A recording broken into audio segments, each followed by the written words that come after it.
Hello and welcome back. This is Chris with Marksman Shooting Sports in Westfield, Indiana, and you are watching Marksman TV. Today I have a pretty interesting tabletop review lined up for you. What we have here is a custom build AR-15 in a PDW configuration as personal defense weapon, which is put together and brought to us by one of our customers and viewers. His name is Steve. Basically, he saw, he's been coming in here, he saw the channel, and this is something he put together. He brought it in to see if I would be interested in to do a review on it, and of course, totally looking at this thing, very excited to bring this to you.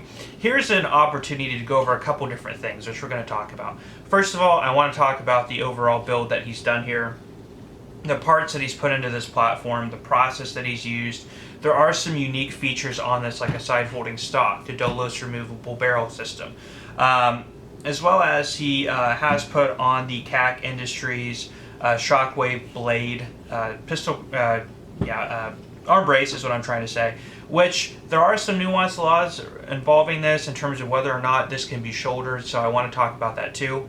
Also, the removable barrel system, that's kind of a new interest that a lot of people are showing. We're starting to see this show up on a lot more platforms, both as custom builds or custom shop guns, as well as on some production firearms as well. So we'll talk a little bit about that and how that works. And also talk about the use as of an AR-15 in general for self-defense as a PDW, something that you might be interested to actually carry with you, which Steve does with this. And he's got a really cool bag system set up that he's put together himself. So just to show you the ingenuity and the limitless options that are available to you when you want to build your own AR-15 or any other type of platform. Sorry for the long-winded introduction. We'll go ahead and start off by showing you the bag that this comes with, and then we'll go on from there.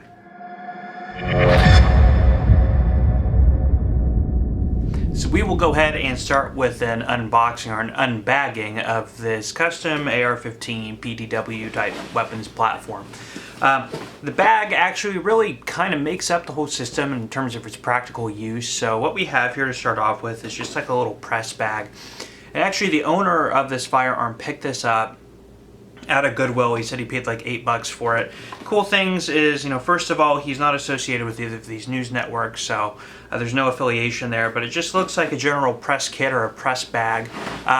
Water bottle is just there to kind of complete the look. Also, you can fill it with water if you want. But we'll go ahead and unsnap these and get in here.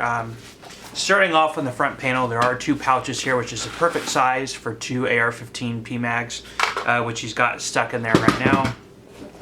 We can go ahead and then get into the main compartment. Now, on a lot of these types of bags, like laptop bags or anything, usually have zippers all over the place.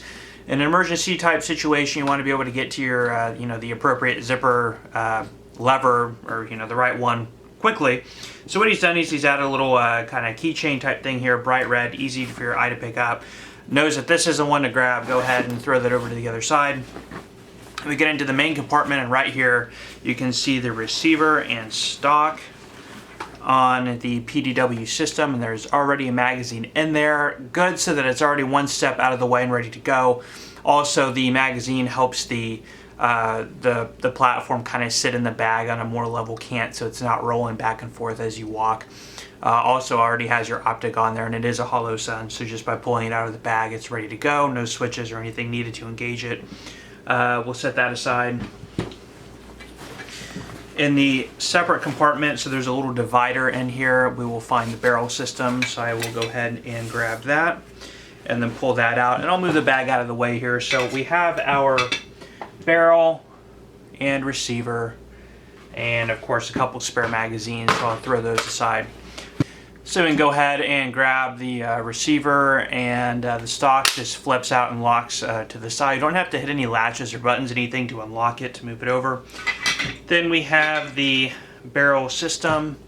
We'll go ahead and stand this up on end. I will pull the bolt back a little bit, drop in my gas tube and barrel.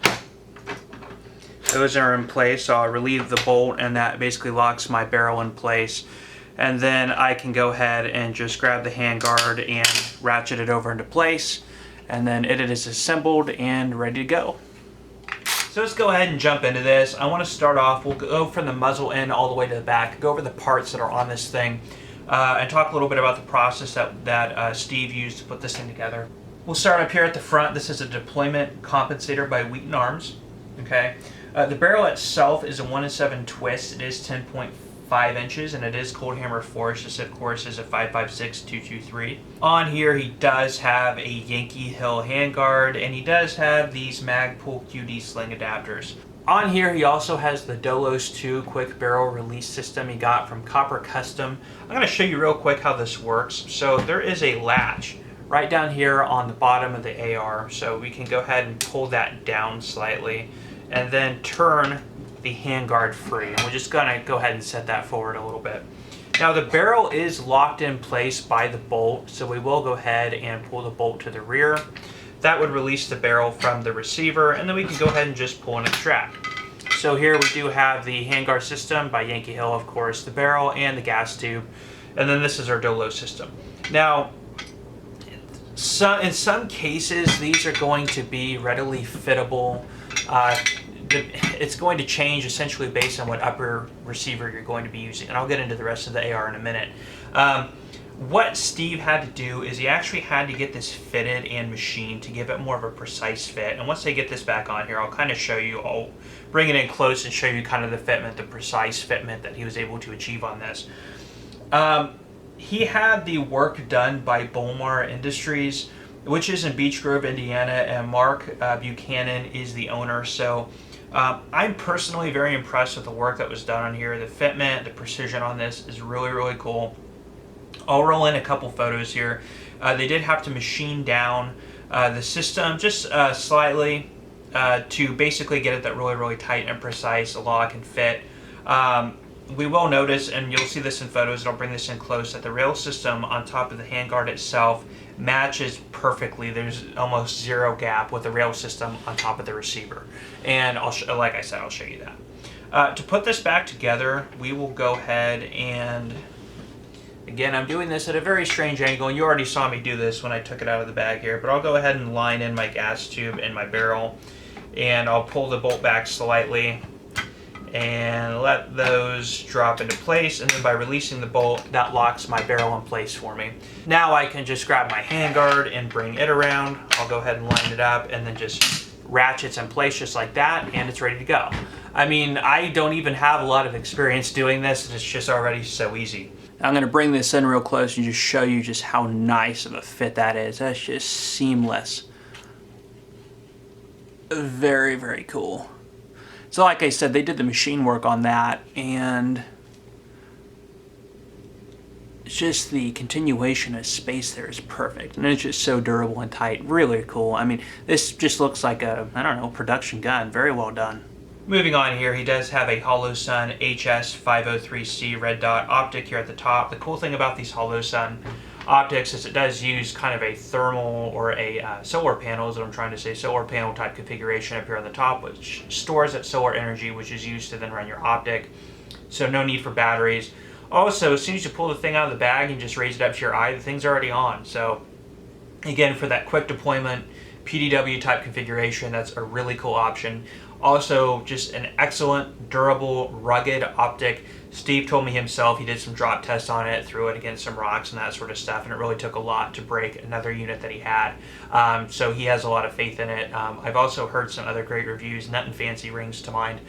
Somebody else who's really, really touted these. So I don't have any personal use on them, but I could just tell you by eyeing it and bringing it up to shoulder, just feeling the overall ruggedness and durability, it's a pretty cool optic. So that's actually something I'm personally probably going to be purchasing and trying out on one of my ARs in the future.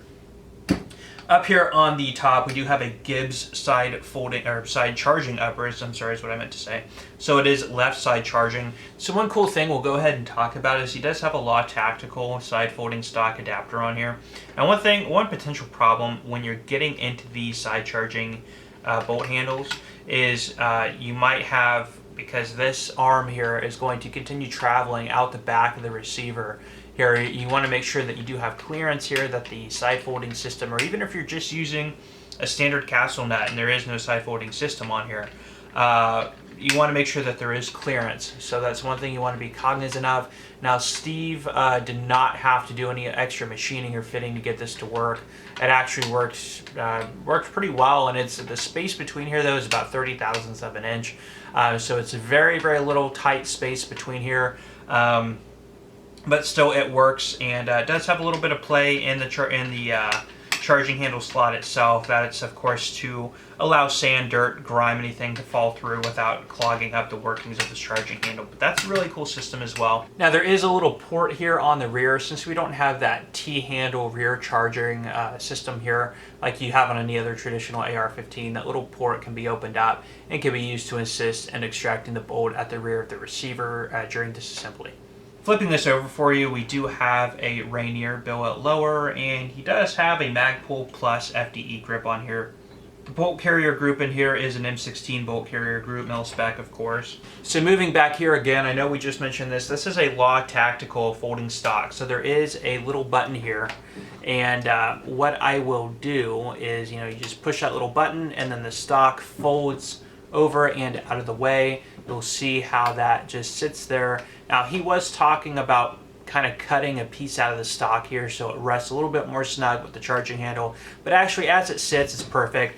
It doesn't fold open or anything like that on its own, but again, just quickly grabbing it and pulling it, you can move it over into position, which again is quick. This is meant to be a quick deploy system. So there is a back plug here, and that was also included with the Law Tactical stock system that just kind of holds your bolt in place back there. Of course, here in this stock, you do have your buffer and your spring. This is a mil-spec buffer and mil-spec U.S. military buffer spring. Now, moving back here, and this gives us a whole other point of conversation. So this is the CAC Industries or Shockwave Blade arm brace. Now, there was a lot of speculation, and I'm going to roll in some images here. So guns.com did a piece, it's ATF reverses decision on AR arm brace. So the federal regulators reversed a 2-year-old decision prohibiting specific use of an arm brace for AR pistols after the readdressing of the issue with the company that designed the original model. So SB Tactical, they shared a determination letter, and this article came out in April, so just at the end of April 2017, so this article is only about a month or two old.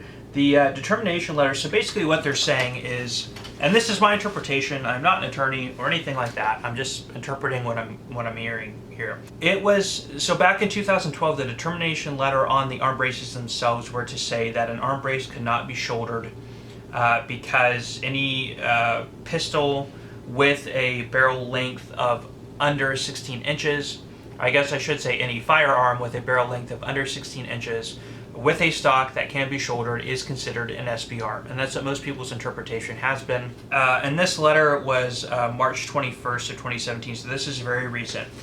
They're basically redefining and saying that if the firearm is built in this type of configuration, which is legal, this is a pistol with an arm brace on it, and it's manufactured in this configuration. Now, of course, this was built by Steve, our customer, but you can purchase ready-made AR pistols with arm braces on them. Usually SIG markets those quite a bit. But if you are purchasing it with it in that configuration, and the stock, or I should say the arm brace, is already installed and the firearm is made that way, and you're purchasing it as a consumer and you're using it, they're saying in this letter, in some sporadic and limited circumstances, or spontaneous circumstances, I don't remember what the exact wording was, this can be shouldered.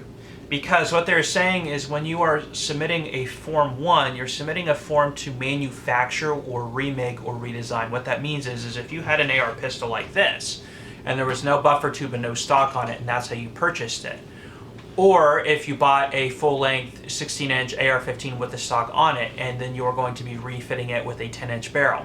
What you are doing is you are replacing parts, and therefore remanufacturing, and the Form 1 is an application to remanufacture a firearm. So, what this letter is essentially saying, in my interpretation, is if you have an AR-15 with that 16-inch barrel and you're going to remanufacture and put a 10-inch barrel on it, boom, Form 1, where you're breaking NFA rules and are subject to those penalties.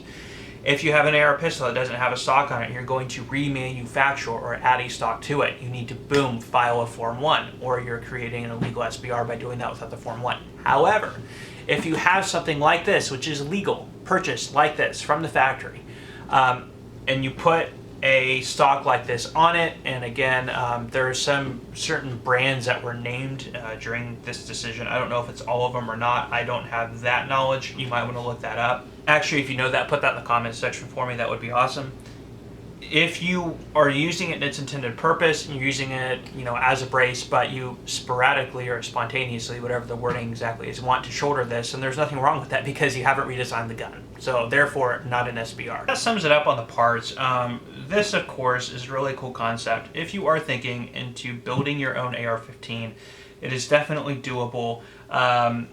You probably have friends who have done it. There's a vast amount of research online.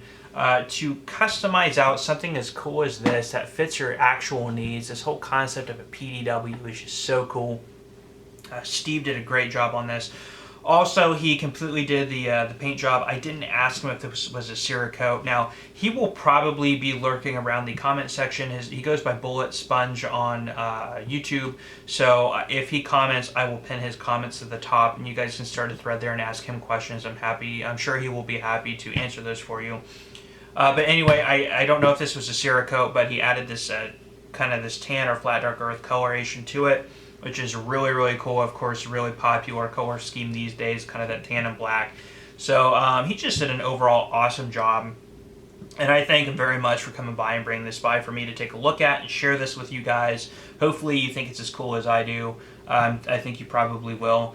Anyway, that is all the time I have for you today on this, you guys. If you have any other questions, please let me know down in the comment section. Either I or Steve will be by to answer those for you. If you enjoyed this, please give us a thumbs up. And if you want to see more content like this, please go ahead and subscribe to our channel to check out some more information or videos that might be coming up. If you are in the area and you have anything that you're really excited about in your own personal collection that you want us to do a video on, please bring it in, and I'd be really happy to take a look and do that. So just really cool information to add to the channel, anything that can help other new shooters kind of learn things as they go along as well. Anyway, guys, this is Chris with Marksman Shooting Sports in Westfield, Indiana. You are watching Marksman TV. We will see you next time.